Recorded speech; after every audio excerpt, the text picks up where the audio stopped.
Bueno, muy buenos días a todos, bienvenidos aquí en la IBM Querétaro presencialmente y a los que nos acompañan por Zoom y están viendo la transmisión. El día de hoy tenemos un mensaje que no es un mensaje para todos, es un mensaje solamente para un grupo pequeño y para un grupo muy reducido de creyentes. Así que probablemente sí es para ti, probablemente no es para ti. Y sabes, alguna vez se ha dicho o algunas personas han criticado al cristianismo por ser una religión muy elitista o muy sectaria o que solamente hace grupos, cuando la realidad es que sí, la realidad es que el cristianismo es así.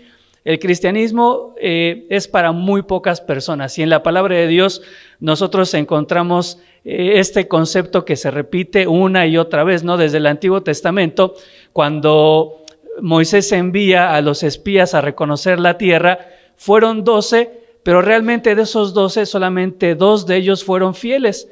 Cuando nosotros leemos la palabra de Dios ya en el Nuevo Testamento, encontramos versículos en los evangelios que dice, por ejemplo, que la mies es mucha, pero los obreros son ¿qué? Son pocos. Encontramos pasajes en la palabra de Dios también en los evangelios que dicen que la senda es estrecha y la puerta es angosta y pocos son los que entran por ella.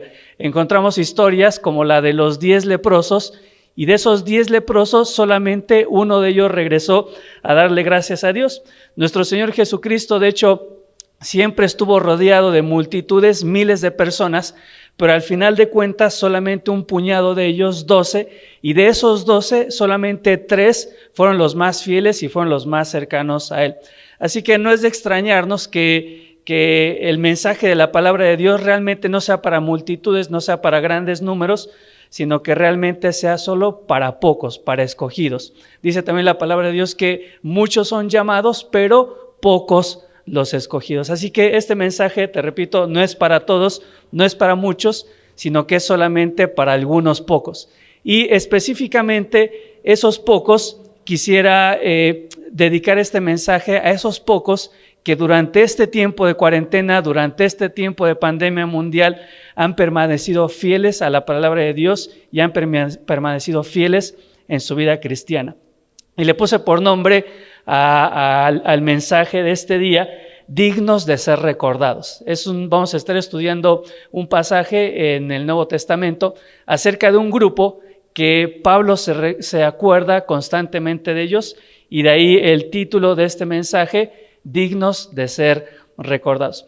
Y sabes también, yo creo que uno de los errores más comunes o de las equivocaciones más constantes que a veces cometemos los predicadores o los que enseñamos la palabra de Dios es que a veces somos muy regañones, ¿no? O muy confrontativos o exhortamos mucho, pero mal exhortado, ¿no? Porque la exhortación realmente no es un regaño ni es un reproche, y en ocasiones regañamos mucho o exhortamos mucho a aquellos que no tenemos que regañar y a aquellos que no tenemos que exhortar. Por ejemplo, tenemos una reunión de matrimonios y hablamos fuerte y confrontamos a los matrimonios a que sean fieles y asistan, cuando realmente los que están ahí son los que son fieles y los que están asistiendo. A los que tendríamos que exhortar a que sean fieles y asistan no son a los que están presentes, sino justamente a los que no vinieron.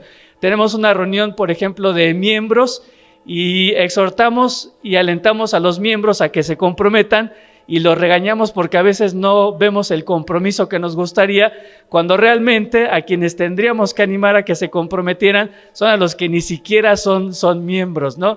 Exhortamos a veces a la fidelidad a los que están presentes, y la realidad es que los que están presentes son los que son fieles. A los que tendríamos que exhortar o llamar la atención son a los que no están presentes, ¿no? Así que me disculpo en nombre personal y en nombre de todos los pastores que a veces regañamos a quienes no tenemos que regañar, y por eso el día de hoy el mensaje va sí dedicado a nosotros, a los que estamos aquí, y está dedicado a ese pequeño grupo de personas fieles, dignos de ser recordados.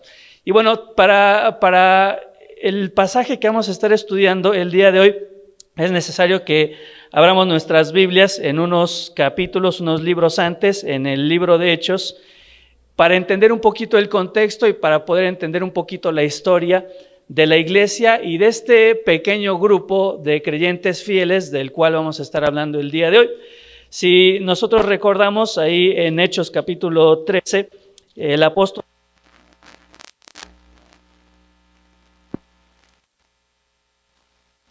los viajes misioneros del apóstol Pablo y la expansión del evangelio al mundo gentil y a otras ciudades fuera de Jerusalén.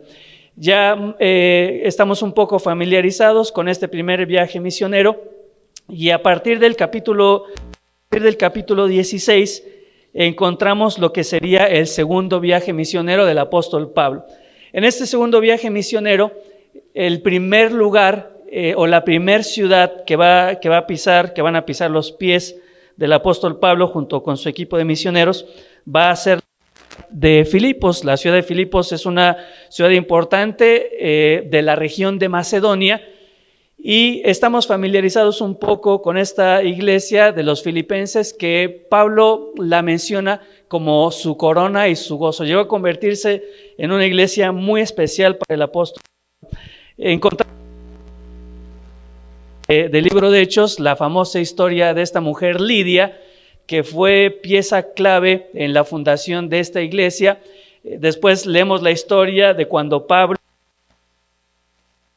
encarcelados y Dios de una manera providencial, de una manera milagrosa los libera, y en esa liberación de Pablo y Silas el carcelero toma una decisión, manifiesta una decisión por Cristo, y no solamente él pone su fe en Cristo, sino que también toda su familia, y en ese mismo instante, en esa misma noche, toda su familia cree en Cristo e inmediatamente son bautizados. Y ya más adelante en el capítulo 17, el apóstol Pablo junto con este equipo misionero que lo acompañan siguen avanzando y llegan a una ciudad conocida como la ciudad de Tesalónica. Sí, lo que hizo el apóstol Pablo junto con este equipo, ellos recorrieron un camino, recorrieron una vereda que tenía fines o que tenía propósitos de guerra, esos caminos que los romanos habían construido. Y esta vía, si no me equivoco, se conocía como la Gran Vía Agustina. Y era un camino que era muy conocido, que era, te digo, utilizado principalmente con fines militares, así que era un camino que estaba muy bien señalizado, que de alguna manera era un camino seguro, que estaba custodiado, y más o menos la distancia que recorrería el apóstol Pablo junto con este equipo de misioneros para llegar de la ciudad de Filipos a la ciudad de Tesalónica era aproximadamente una distancia de unos 160 kilómetros. La ciudad de Tesalónica estaba ubicada muy cerca de la costa, geográficamente estaba construida en un tipo de anfiteatro donde apuntaba hacia la costa, donde apuntaba justamente hacia el mar Egeo, en esta zona de Mesopotamia, en esta zona de lo que quizá nosotros conoceríamos hoy como Grecia. Si no lo ubicas muy bien en el mapa, a lo mejor ubicas seguramente la famosa Botita de Italia, digamos en este extremo, y más por acá de este lado encontramos Israel, en medio está el mar Mediterráneo, y podríamos decir que justamente entre Israel e Italia, en medio, arriba del mar Mediterráneo, ahí está lo que nosotros conocemos como Grecia. Está un pequeño mar ahí que se conoce como el mar Egeo, y ahí es donde se situaba esta famosa ciudad de Tesalónica. Es una ciudad que hasta el día de hoy existe, ya no se conoce como Tesalónica, se conoce como Salónica, si no me equivoco.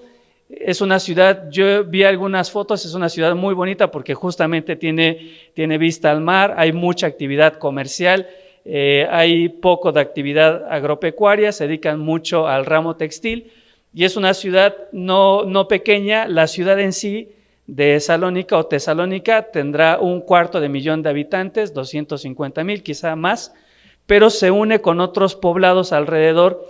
Y digamos que toda la zona metropolitana de esta ciudad tiene arriba de 1,000,000 de pobladores. Era en esos entonces la segunda ciudad más grande y la segunda ciudad en importancia. Así que justamente ahí es a donde va a llegar el apóstol Pablo junto con su equipo misionero. Y vamos a leer algunos versículos ahí en el capítulo 17 de Hechos para entender un poco del contexto en el cual llega el Evangelio a esta ciudad. Hechos capítulo 17, a partir del versículo 1, dice: pasando por Anfípolis y Apolonia, llegaron a Tesalónica, donde había una sinagoga de los judíos. Y Pablo, como acostumbraba, fue a ellos, y por 3 días de reposo discutió con ellos, declarando y exponiendo por medio de las Escrituras que era necesario que el Cristo padeciese y resucitase de los muertos, y que Jesús, a quien yo os anuncio, decía él, es decir, el apóstol Pablo, es el Cristo. Creyeron y se juntaron con Pablo y con Silas, gran número, y mujeres nobles no pocas. Los judíos que no creían, teniendo celos, tomaron consigo a algunos ociosos, hombres malos, y juntando una turba, alborotaron la ciudad. Y asaltando la casa de Jasón, es decir, se metieron por fuerza, procuraban sacarles al pueblo, pero no hallándolos, trajeron a Jasón y algunos hermanos ante las autoridades de la ciudad, gritando: estos que trastornan el mundo entero también han venido acá, a los cuales Jasón ha recibido. Y todos estos contravienen los decretos del César, diciendo que hay otro rey, Jesús, y alborotan al pueblo y a las autoridades de la ciudad oyendo estas cosas. Pero obtenida fianza de Jasón y de los demás, los soltaron. Inmediatamente los hermanos enviaron de noche a Pablo y a Silas hasta Berea, y entraron en la sinagoga de los judíos, y estos eran más nobles que los que estaban en Tesalónica, pues recibieron la palabra con toda solicitud. Y sigue ahí el pasaje, ¿no? Pero podemos darnos cuenta que cuando el Evangelio llega a esta ciudad de Tesalónica, hubo mucha oposición. Había diferentes grupos de personas ahí que representaban diferentes filosofías o diferentes formas de pensamiento, pero en específico los judíos se van a oponer al trabajo que estaba haciendo el apóstol Pablo. Así que se arma un alboroto no pequeño, se arma un alboroto grande, entran por fuerza a la casa de este hombre, Jasón, tratando justamente de tomar la vida del apóstol Pablo. Así que lo que tiene que hacer Pablo y lo que tienen que hacer los creyentes, en la noche tienen que salir huyendo y tienen que dirigirse ya a otra ciudad, y ahí Pablo entonces continuaría con su segundo viaje misionero. Pero es importante que nosotros entendamos un poquito del contexto de cómo es que llega el Evangelio a esta ciudad. Prácticamente el Evangelio llegó a los tesalonicenses en medio de mucha adversidad, en medio de mucha persecución. Y fíjate, no solamente había mucha persecución, había oposición, sino que los tesalonicenses aparte enfrentaban otra situación, que era la situación de extrema pobreza en la que ellos vivían. Si tú recuerdas ahí Corintios, cuando Pablo habla acerca de las iglesias de Macedonia, dice que ellos en medio de la tribulación y en medio de una profunda pobreza se entregaron a nuestro Señor Jesucristo, y dice que incluso le rogaban a Pablo que les permitiese el privilegio de ser parte de la obra de Dios. Así que por lo que nosotros leemos aquí en Hechos capítulo 17, había mucha oposición en el contexto o en términos religiosos, pero aparte la iglesia estaba pasando por mucha tribulación en tema financiero, porque su pobreza no era poca, sino que era extrema pobreza. Y la persecución era a tal grado que muchos de los creyentes, de los nuevos creyentes que había en la ciudad de Tesalónica, estaban siendo asesinados por causa de esta persecución. Por eso no es de extrañar que uno de los temas principales que toca Pablo en 1 Tesalonicenses y en 2 Tesalonicenses es justamente lo que sucedería con aquellos que habían muerto en Cristo. En 1 Tesalonicenses capítulo 4, Pablo justamente aclara las dudas y les dice que no estén tristes como aquellos que no tienen esperanza. Y empieza a hablar entonces de lo que sucedería con aquellos creyentes o con aquellas personas que habían muerto en Cristo. Así que las circunstancias de esta iglesia, de los tesalonicenses, estaban en medio de persecución y adversidades religiosas, estaban enfrentando una situación de extrema pobreza, y la persecución que ellos estaban enfrentando había llevado a muchos de los creyentes de esa iglesia incluso a la muerte. Si queremos añadirle algún ingrediente más a esta historia, podríamos enfatizar un detalle que se menciona aquí en Hechos capítulo 17, porque se dice que el apóstol Pablo estuvo en esa iglesia durante un periodo, ¿recuerdan de cuánto? De 3 días de reposo, es decir, 3 semanas. Ahora, tú ubica todas estas circunstancias, tú piensa en todos los ingredientes que estaba experimentando y todas las circunstancias que vivía la iglesia de los tesalonicenses, y añádele que no era una iglesia madura, que no era una iglesia que tenía mucho tiempo de haber sido convertidos, sino que eran creyentes que tenían escasas semanas, probablemente un mes o pocos meses de haberse convertido a Cristo. Y entonces ahí pasamos ya al pasaje que vamos a estar estudiando en esta mañana, Primera de Tesalonicenses, capítulo 1. Y vamos a hablar entonces de estos creyentes, de este pequeño grupo de creyentes dignos, diría muy dignos de ser recordados. Primera de Tesalonicenses, capítulo 1, a partir del versículo 1, dice: Pablo, Silvano y Timoteo, a la iglesia de los tesalonicenses. Aquí entonces encontramos a Pablo, a su discípulo, el joven Timoteo, y Silvano. Silvano no va a ser otra persona diferente a la que encontramos en Hechos capítulo 17 con el nombre de Silas. Simplemente Silas era el nombre griego y Silvano era el mismo nombre de esta persona, pero en latín. Así que es el mismo personaje que encontramos en Hechos capítulo 17. Están ellos 3, Pablo, Silvano y Timoteo. Dice: la iglesia de los tesalonicenses, en Dios Padre y el Señor Jesucristo, gracia y paz sean a vosotros, de Dios nuestro Padre y del Señor Jesucristo. Y ya en esta introducción, que es una introducción muy típica del apóstol Pablo en cada una de sus cartas, encontramos algunas diferencias que nos hacen entender un poquito más de cuál era la relación y cuál era la situación de estos tesalonicenses. En primer lugar, bueno, el apóstol Pablo no se presenta como apóstol como él suele hacerlo en la mayoría de sus cartas. Y una de las razones que se supone por la cual no es necesario que Pablo se presente como apóstol, que no haga uso de su título y de su autoridad con la iglesia de tesalonicenses, es muy probablemente por la relación tan estrecha que tenía con este grupo de creyentes. En esta carta, primera y segunda de Tesalonicenses, en más de 20 ocasiones, Pablo va a referirse a estos creyentes con el título de hermanos o amados hermanos. Lo vamos a ver un poquito más adelante. Así que podemos entender que había sido una relación muy estrecha, que la relación del apóstol Pablo con los tesalonicenses había sido tan cercana que no era necesario que él se presentase con el título de apóstol. Y si te das cuenta, en su saludo, en su salutación, dice Jesucristo y dice: gracia y paz sean a vosotros de Dios nuestro Padre y del Señor Jesucristo. Claro, porque en el contexto en el que estaba viviendo la iglesia de los tesalonicenses, una de las cosas que más anhelaban o una de las cosas que más ansiaban en su vida era tener la paz y tener la tranquilidad que solamente podría provenir de Dios en medio de circunstancias de gran tribulación. Versículo 3 dice: damos siempre gracias a Dios por todos vosotros, haciendo memoria de vosotros en nuestras oraciones, acordándonos sin cesar delante del Dios y Padre de la obra de vuestra fe, del trabajo de vuestro amor y de vuestra constancia en la esperanza.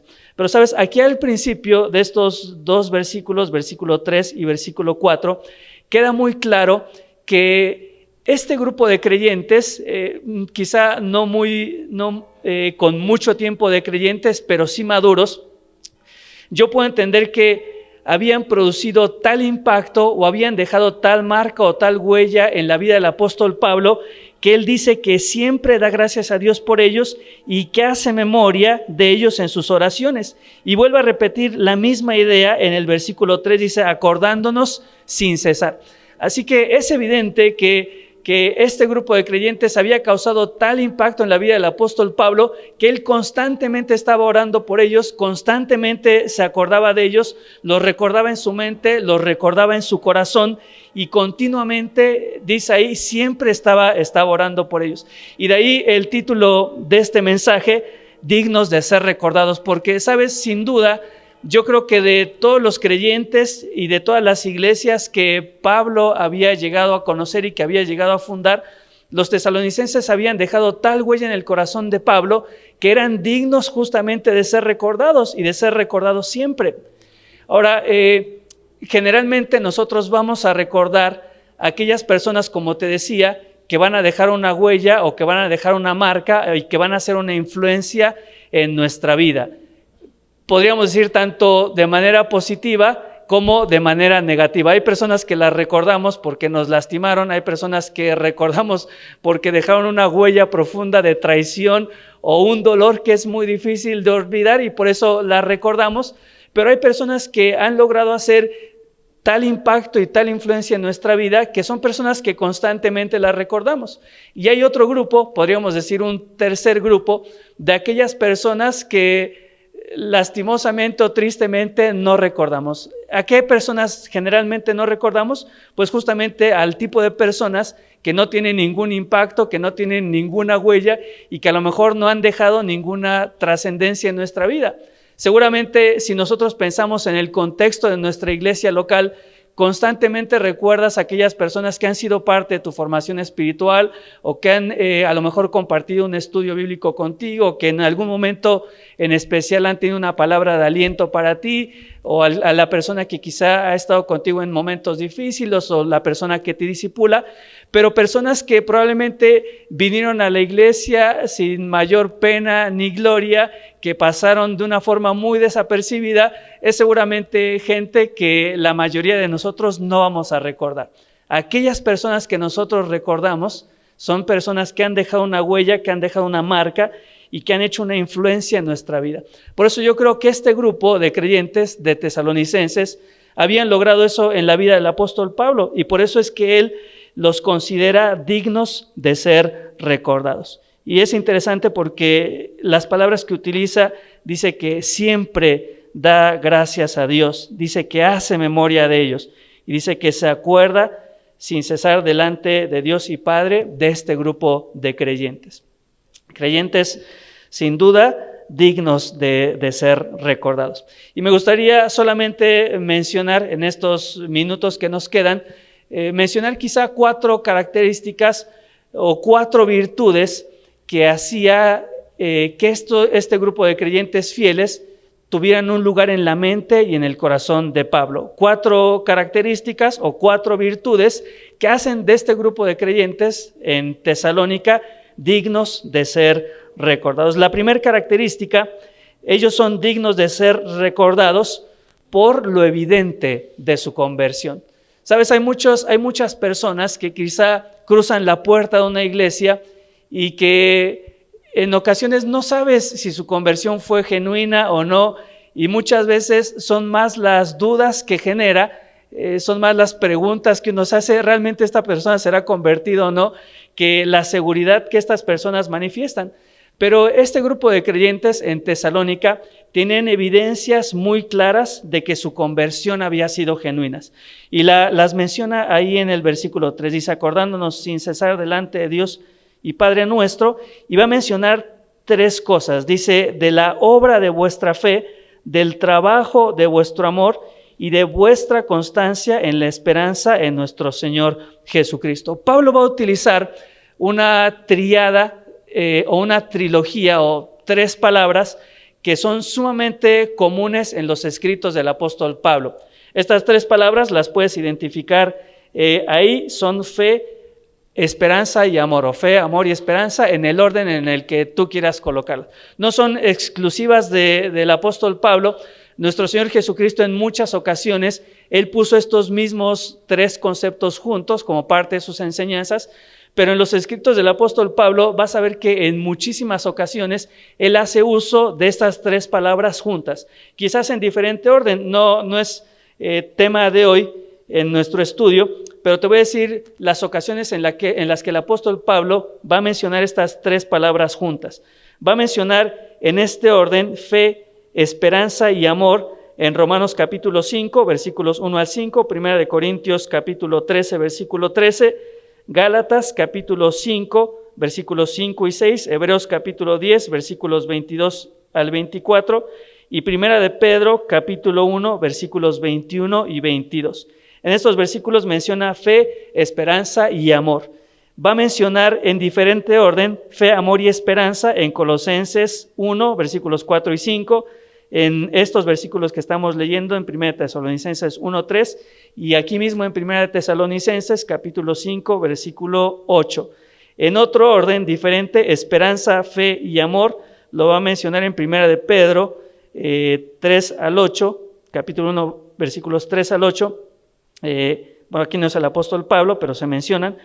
Y amor, esperanza y fe, en ese orden va a ser mencionado en Efesios capítulo 4, versículos 2 al 5, y en Hebreos capítulo 6, versículos 10 al 12. Así que este conjunto de palabras, fe, amor y esperanza, las va a utilizar muchísimo el apóstol Pablo juntas, las va a utilizar nuestro Señor Jesucristo, y en el Nuevo Testamento en varias ocasiones vamos a encontrar estos mismos tres conceptos tomados de la mano. Estos tres conceptos se van a unir y digamos que cada una de estas tres virtudes que menciona el apóstol Pablo son virtudes que son inseparables y que van a crecer de manera conjunta. Es decir, si crece mi amor, va a crecer mi esperanza y va a crecer mi fe. Si crece mi fe, va a crecer mi esperanza y va a crecer mi amor. Si crece mi esperanza, va a crecer también mi fe y va a crecer mi amor. Así que se menciona muchas veces aquí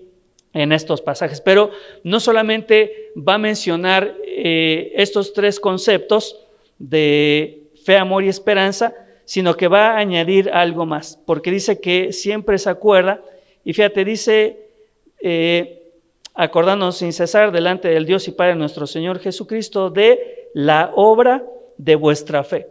Porque nosotros entendemos en pasajes como Santiago que la fe sin obras es ¿qué? Es muerta. Así que la fe siempre tiene que ir acompañada del obrar, siempre tiene que estar acompañada de evidencias de esta fe. No solamente se menciona la obra que produce la fe, o podríamos decir la fe verdadera que produce obras, va a mencionar también el trabajo de vuestro amor. Y aquí la palabra trabajo siempre se va a relacionar o va a tener esta idea de una actividad que es molesta, que es agobiante y que es desgastante.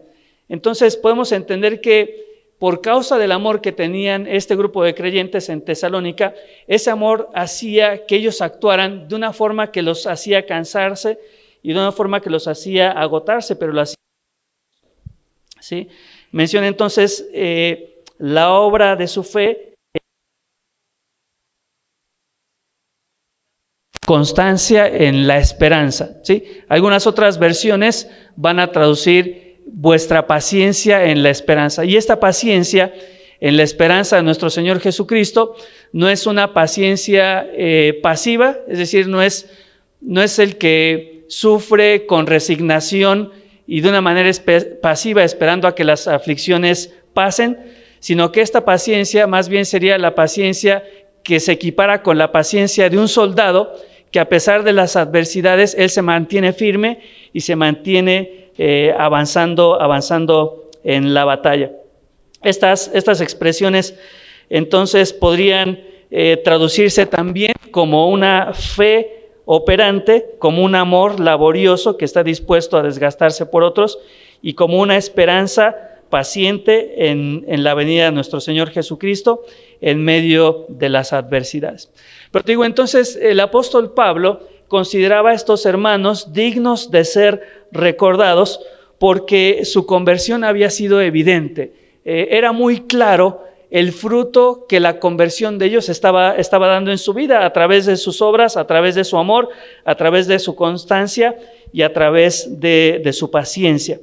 En el versículo 4, fíjate, dice, porque conocemos, hermanos amados, y es lo que te digo, Pablo en muchas ocasiones se refiere a ellos como hermanos o como hermanos amados, hablando de la relación tan estrecha que tenía con ellos y de la cercanía que tenía con ellos, porque conocemos, hermanos amados de Dios, vuestra elección.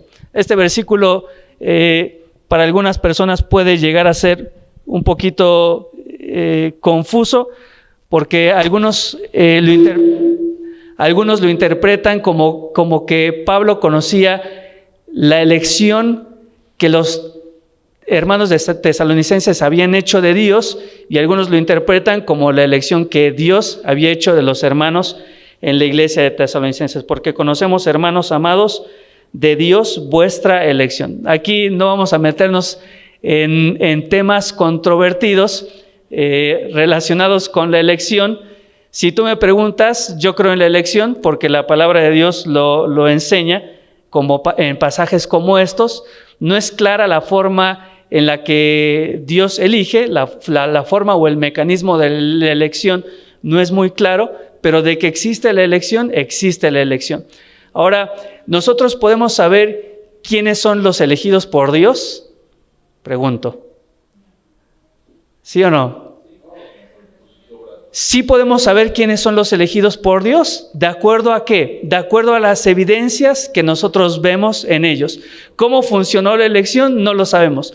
Pero es evidente que el tipo de creyentes que tiene una fe que obra, un amor que está dispuesto a trabajar hasta el punto del cansancio y de desgastarse, y que manifiesta una constancia o una persistencia en la esperanza, yo puedo entender que esa persona fue elegida por Dios. ¿Cómo lo hizo Dios? Lo desconozco. ¿Cuál fue el mecanismo? Lo desconozco, pero la elección existe y nosotros podemos darnos cuenta realmente de quiénes son aquellas personas que han sido elegidas por Dios, ¿no? Así que podemos ver por estos versículos que no había duda en el corazón de Pablo, no había incertidumbre, no había confusión de que evidentemente este grupo de creyentes que apenas tenían semanas de convertidos, ellos habían sido elegidos por Dios. ¿Por qué? Pues justamente por las evidencias tan palpables y tan latentes de su conversión. Versículo 5 dice: pues nuestro evangelio no llegó a vosotros en palabra solamente, sino también en poder, en el Espíritu y en plena certidumbre, como bien sabéis cuáles fuimos entre vosotros por amor de vosotros.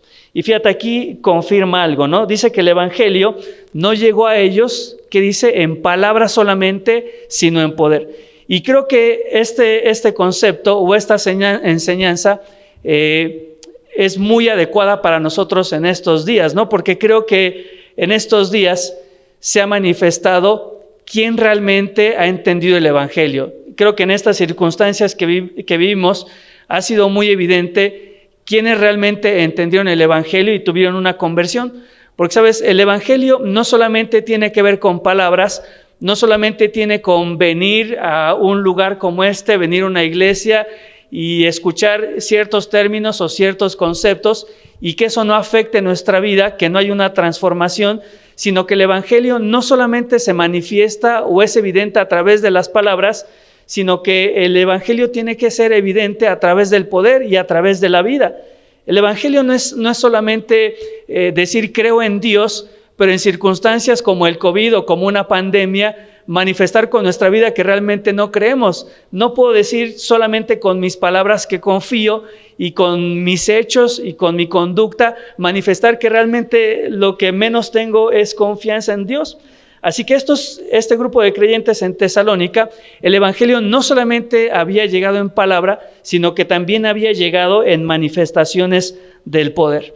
Evidentemente, Pablo era uno de los principales testigos del poder de Dios, porque nosotros conocemos la historia de su vida, la forma en la que él vivió, la forma en la que él se opuso al cristianismo, la forma en la que él persiguió a cristianos y estuvo dispuesto incluso a matarles y a llevarles a la cárcel, la forma en la que él veía a los cristianos.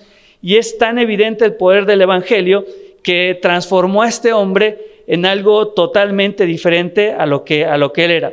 Lo transformó de tal manera que podríamos decir este fariseo de fariseos orgulloso, ahora veía a estos gentiles que en otro tiempo serían despreciables para él, ahora los consideraba no como gentiles despreciables, sino los consideraba como sus hermanos amados, ¿sí?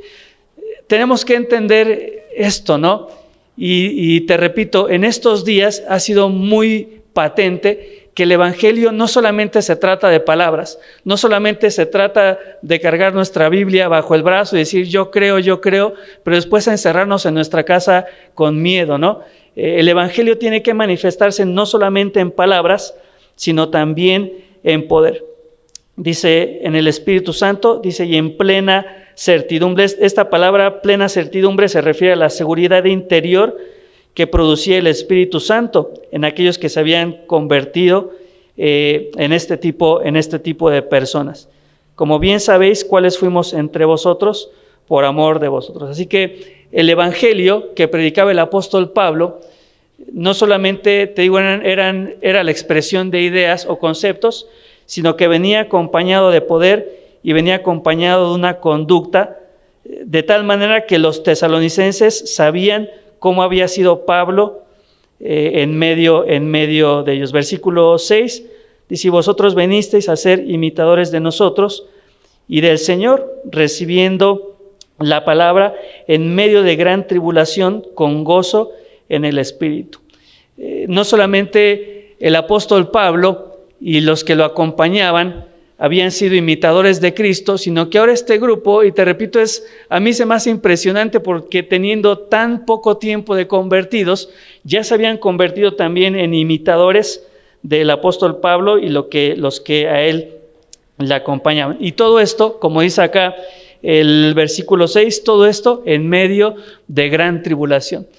Porque, ¿sabes? Creo que la tribulación va a manifestar la sinceridad de nuestra conversión. Lo repito, la tribulación o los momentos de circunstancias adversas van a manifestar realmente la sinceridad de nuestra conversión. Y es así, por eso quizá no solamente en esta iglesia, sino en tantas iglesias, muchas personas han dejado de asistir, muchas personas han dejado de conectarse a las reuniones, muchas personas se han apartado. ¿Por qué? Porque las circunstancias adversas van a manifestar la sinceridad de nuestra conversión. Con estos versículos a mí me queda más que claro que este grupo de creyentes en Tesalónica eran creyentes dignos de ser recordados porque su conversión tenía evidencias claras y tenía evidencias palpables. Pero Pablo no solamente recuerda a estos creyentes por lo evidente de su conversión, sino que también va a recordarlos constantemente porque ellos se habían convertido en un ejemplo. Fíjate lo que dice el versículo 7, de tal manera, es decir, ustedes escucharon el Evangelio y se convirtieron en medio de gran tribulación y ahora nos imitan de tal manera que habéis sido ejemplo a todos los de Macedonia y de Acaya que han creído. Qué interesante porque este grupo, te digo, no tenían mucho tiempo ellos de haber sido convertidos, pero con tan poco tiempo de su conversión ya se habían convertido en un ejemplo, ya se habían convertido en una iglesia que sería el modelo para el resto de las iglesias, porque justo cuando Pablo dice aquí en el versículo 7, de tal manera que habéis sido ejemplo, esta palabra ejemplo es la palabra modelo o es la palabra en griego que nosotros traduciríamos como tipo, que es esta expresión que en algún momento le hemos utilizado aquí o que le hemos enseñado. El tipo era el dibujo que utilizaban los padres para enseñarles a sus hijos, por ejemplo, a escribir. Ellos ponían una hoja con las letras y después por encima ponían otra hoja y el niño, ¿qué tenía que hacer? Tenía que tomar como guía el tipo y trazaba las letras que alcanzaba a ver por la hoja y así los niños aprendían la escritura y aprendían otras cosas. Así que el apóstol Pablo dice, ustedes hermanos, con tan poco tiempo de convertidos y en medio de tanta oposición y en medio de tanta tribulación y en medio de una profunda pobreza y a pesar de que muchos de vuestros hermanos han sido asesinados, ustedes con tan poco tiempo de convertidos han llegado a convertirse en un ejemplo, se han llegado a convertir en un modelo, se han llegado a convertir en el tipo que el resto de las iglesias tendrían que seguir y tendrían que imitar. Y qué hermoso porque ¿sabes? Este grupo de creyentes fieles, que te digo, generalmente en las iglesias son los menos, son los pocos, eran no solamente el ejemplo para los creyentes de toda la región de Macedonia, sino que eran también el ejemplo para aquellos que no creían en Cristo. No es muy común, de hecho no recuerdo otra carta en la que el apóstol Pablo exalte a una iglesia como un modelo o como un ejemplo digno de ser imitado por el resto de las iglesias o de las congregaciones. Pablo recordaba a estos hermanos por la evidencia de su conversión y también por el ejemplo de su vida cristiana. También Pablo recordaba a estos creyentes, o los consideraba dignos de ser recordados, porque ellos se habían convertido también en un eco del Evangelio. Te lo explico, dice ahí en el versículo 8, dice, porque partiendo de vosotros ha sido divulgada la palabra del Señor, no solo en Macedonia y Acaya, sino que también en todo lugar vuestra fe en Dios se ha extendido, de modo que nosotros no tenemos necesidad de hablar nada. Y este versículo es un versículo hermoso y es un versículo sumamente gráfico. Dice, porque partiendo de vosotros ha sido divulgada la palabra. Ha sido divulgada la palabra del Señor o ha sido divulgado el Evangelio. Y sabes, esa expresión que la palabra ha sido divulgada es justamente la idea del eco. Es esa idea de cuando tú dices algo, a lo mejor en una habitación que es vacía, y la voz rebota, o el sonido, o las ondas, o las frecuencias rebotan en la pared, y aunque yo me calle, se sigue escuchando el sonido de lo que acabo de decir. Creo que todos nosotros a lo mejor lo hemos experimentado, o por lo menos lo hemos visto en alguna película, donde se para algún fulano, no sé, en medio de una montaña o en un valle, y grita, ¡hola! Y se escucha, ¡hola! ¡Hola! ¡Hola!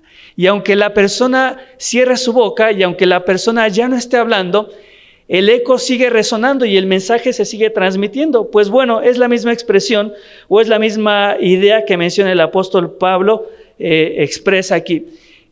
Fíjate, el testimonio de estos hermanos que tenían tan poco de creyentes había sido tan fuerte que el mensaje que ellos estaban dando había producido este mismo efecto y el sonido de su testimonio resonaba. Dice, no solo en Macedonia y Acaya, sino que también en todo lugar vuestra fe en Dios se ha extendido. Qué hermosa ilustración, qué hermosa idea. Lo que había logrado Dios hacer en la vida de estos creyentes se seguía reproduciendo como el eco, seguía resonando de tal manera que en todo lugar se escuchaba la fidelidad de estos hermanos. Y termina ahí el versículo 8, el apóstol Pablo diciendo, de manera que nosotros no tenemos necesidad de hablar nada. Dice Pablo, el eco de su testimonio ha sido tan fuerte, su fidelidad ha resonado tanto en tantos lugares, que no es necesario ni siquiera que yo vaya y que predique, no es necesario ni siquiera hablar. Su testimonio ha sido un eco, se ha convertido en el eco del Evangelio. Justamente, creo que ayer, no sé, en uno de estos días estaba viendo una película de esas que les gustan a las mujeres bien románticas, y estaba una pareja ahí mirando las estrellas, y el galán le decía, ¿no? Le decía, la luz que tú ves de las estrellas probablemente son estrellas que hace muchos miles de millones de años ya murieron y desaparecieron. Pero las estrellas están a tal distancia que lo que nosotros vemos es solamente la luz que en algún momento estas estrellas hoy extintas ya emitieron. Y me hace pensar en los tesalonicenses. Y me hace pensar no solamente en este grupo de tesalonicenses, sino que me hace pensar en cada uno de nosotros, me hace pensar en cada uno de ustedes que en este tiempo de pandemia y de adversidad y de tribulación han permanecido fieles. Quizá ahorita no nos damos cuenta, quizá hoy tú no te das cuenta de lo que puede llegar a significar tu testimonio, pero quizá en algunos meses o en algunos años, la luz de tu testimonio, cómo te comportaste y cómo respondiste en medio de la adversidad, va a ser una luz que va a resplandecer, va a ser como un eco que va a seguir resonando y que muchas otras personas van a poder escuchar. Resumimos entonces, estos hermanos eran dignos de ser recordados. ¿Por qué? Porque su conversión era muy evidente por su amor, su fe y su esperanza. Estos hermanos eran dignos de ser recordados por el ejemplo de su vida. Se habían convertido en el modelo, se habían convertido en el tipo que el resto de las iglesias en esa zona tenían que imitar. Estos hermanos eran dignos de ser recordados porque su vida era el eco del evangelio que resonaba y que hacía que el mensaje llegara a cualquier lugar, no solamente en Macedonia y Acaya, sino en todo lugar. Y en cuarto lugar, estos hermanos eran dignos de ser recordados por su entrega, por la entrega total que ellos habían manifestado. 9, dice, porque ellos mismos, es decir, la gente de Macedonia, de toda esa región, de toda la región de Acaya y en todo lugar donde resonaba el testimonio de los tesalonicenses, dice, porque ellos mismos cuentan de nosotros la manera en que nos recibisteis y cómo os convertisteis de los ídolos a Dios. Y termina el versículo 9 diciendo, servir al Dios vivo y verdadero. No solamente su vida estaba dedicada al evangelismo, sino que su vida en medio de circunstancias adversas y con tan poco tiempo de haber conocido de Cristo, su vida estaba entregada totalmente y estaba volcada al servicio al Dios vivo y verdadero. Y te digo, son versículos que Dios puso en mi corazón, porque creo que ustedes que se han estado reuniendo, que han sido fieles en este tiempo, encajan plenamente en la descripción de estos hermanos de Tesalónica. Termina el versículo 10 diciendo, y esperar de los cielos a su Hijo. Aquí no lo menciona en la versión Reina Valera, pero en algunas otras versiones dice, y esperar con ansias a su Hijo, el cual resucitó de los muertos, a Jesús, quien nos libra de la ira venidera. Y creo que lo hemos escuchado aquí, lo mencionaba Luisito en la dirección, y creo que lo has escuchado mencionar por muchos de nosotros. El tiempo que estamos viviendo nos hace sin duda pensar en la venida de nuestro Señor. Y aquí en este versículo 10, el apóstol Pablo toca este tema escatológico de la venida del Señor, que sin duda va a ser, como lo mencionaba al principio, uno de los temas principales o uno de los temas claves de las dos cartas de primera y de segunda de Tesalonicenses. Y es sorprendente porque este grupo de creyentes, en medio de las circunstancias que ellos estaban viviendo, ¿sabes cuáles eran sus mayores dudas? Tenían que ver con temas de Dios. ¿Qué va a pasar con los creyentes que morimos? No estaban encerrados, no estaban con temor, no dejaron de servir a Dios, no dejaron de testificar. Ellos estaban ansiosos y estaban expectantes de la venida de nuestro Señor Jesucristo. Y ahí termina el capítulo 10. Con este grupo, te digo, de creyentes fieles, dignos de ser recordados. Te decía al principio que este mensaje no es para todos, que realmente es solo para un pequeño grupo de personas que durante todo este tiempo se han mantenido fieles. Y quisiera, como lo hacía el apóstol Pablo, agradecerles a cada uno de ustedes por su fidelidad, agradecerles porque en este tiempo, no todos, pero ustedes, un pequeño grupo, han manifestado que su conversión fue genuina, que fue evidente. En estos tiempos de adversidad, ustedes, este pequeño grupo de creyentes, se han constituido como el ejemplo que el resto de los creyentes de nuestra iglesia y de otras iglesias tendrían que seguir imitando. Ustedes, este pequeño grupo de creyentes, se han convertido en el eco del evangelio, porque lo que han hecho en estos días, permaneciendo fieles, ha resonado y otros han escuchado de su fidelidad. Y ustedes, este grupo pequeño de creyentes, han manifestado en este tiempo que es, yo creo que cuando más se necesita, una entrega total, una entrega genuina, una entrega sin temor a nuestro Dios. Y hoy quiero dar gracias a Dios por su vida. Hoy quiero dar gracias a Dios por tu vida. Si estás ahí en el Zoom y durante este tiempo has permanecido fiel, quiero animarte y quiero darle muchísimas gracias a Dios por tu vida. Porque cuando muchos prefirieron quedarse en su casa, tú preferiste esforzarte en venir a tu iglesia. Quiero darle gracias a Dios por tu vida, porque cuando muchos en este tiempo se relajaron, tú trabajaste sirviendo a Dios incluso más de lo que lo hacías antes. Quiero darle gracias a Dios por tu vida, porque cuando muchos desaparecieron en la contingencia, tú te hiciste presente. Quiero darle gracias a Dios por tu vida, porque cuando muchos preferían quedarse en casa, tú preferías salir un sábado o incluso el mismo día de Navidad, tú preferías salir a evangelizar. Quiero darle gracias a Dios por tu vida, porque cuando muchos fueron dominados por el temor de un virus, tú fuiste y permaneciste valiente. Quiero darle gracias a Dios por tu vida, porque aun cuando te dieron un diagnóstico de COVID, aprovechaste ese tiempo para seguir sirviendo a Dios como podías y seguir creciendo en tu fe. Quiero darle gracias a Dios por tu vida, porque cuando muchos se sentaban cómodos en la sala de su televisión, criticando la transmisión, tú estabas aquí temprano, limpiando la iglesia, acomodando todo para el sonido, participando de la alabanza en la puerta, dándole la bienvenida a alguien. Quiero darle gracias a Dios por tu vida, porque cuando el compromiso de muchos menguó, tu compromiso creció y quizá incluso asumiste compromisos más grandes dentro de tu iglesia.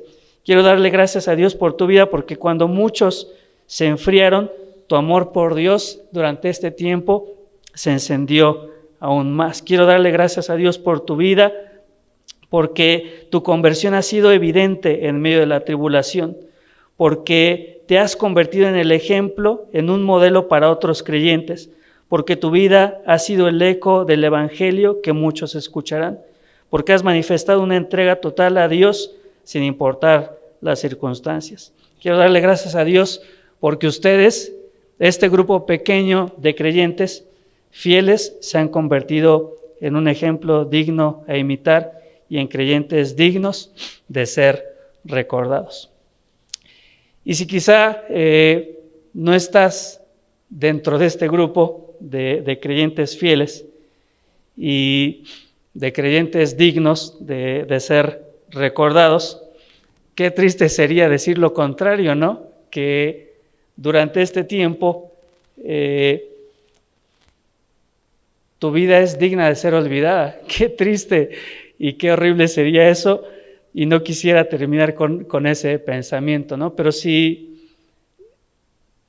tu vida quizás durante este tiempo no fue como la vida de estos creyentes que tenían apenas semanas de convertidos, el mensaje también para ti, que a lo mejor no estuviste presente, que a lo mejor fuiste de aquellos que tuvieron temor, que a lo mejor fuiste de ellos cuyo compromiso menguó, que fuiste de aquellos que no se hicieron presentes, sino que estuvieron ausentes, que se sentaron cómodamente, quizá criticando la transmisión, o que estuviste cómodo en tu casa mientras que otros estaban afuera evangelizando o preparando las cosas para el servicio.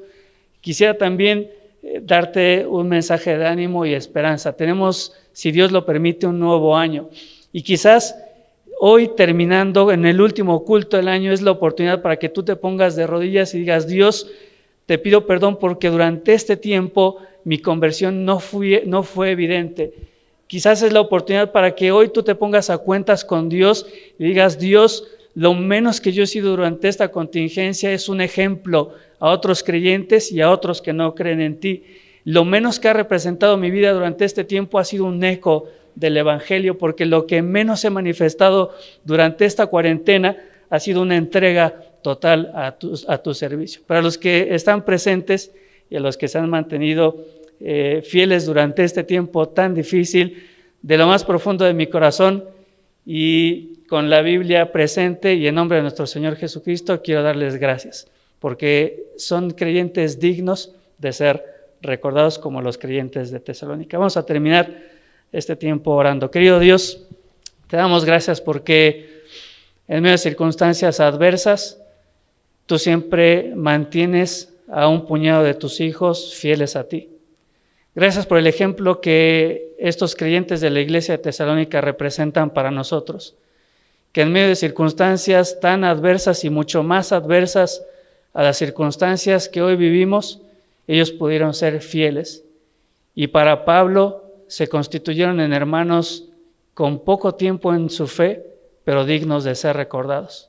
Y gracias también, Dios, por los hermanos que están hoy presentes y los que durante todo este tiempo de contingencia también han manifestado la misma fidelidad. Gracias Dios por cada uno de ellos. Gracias Dios por el ejemplo tan grande que son para mi propia vida y para el ejemplo que son para la vida de muchos otros creyentes. Gracias Dios porque muchos de ellos han crecido de una manera grandiosa en este tiempo y han manifestado su entrega. Gracias porque un puñado de tus hijos durante este tiempo no ha cesado de ser un eco del Evangelio y tu palabra ha resonado en otros lugares gracias a la fidelidad de ellos. Gracias Dios porque en medio de circunstancias tan adversas se ha manifestado la sinceridad de la conversión de algunos de tus hijos que están aquí presentes y que han sido fieles en este tiempo. Dios, gracias de verdad por cada uno de ellos y te ruego que en mi corazón sigan presentes, en mis oraciones también, Dios, y que pueda ser un ánimo para que el próximo año también ellos puedan decidir mantenerse así y aún seguir creciendo en su fe. Gracias Dios. En el nombre de tu Hijo Jesús. Amén.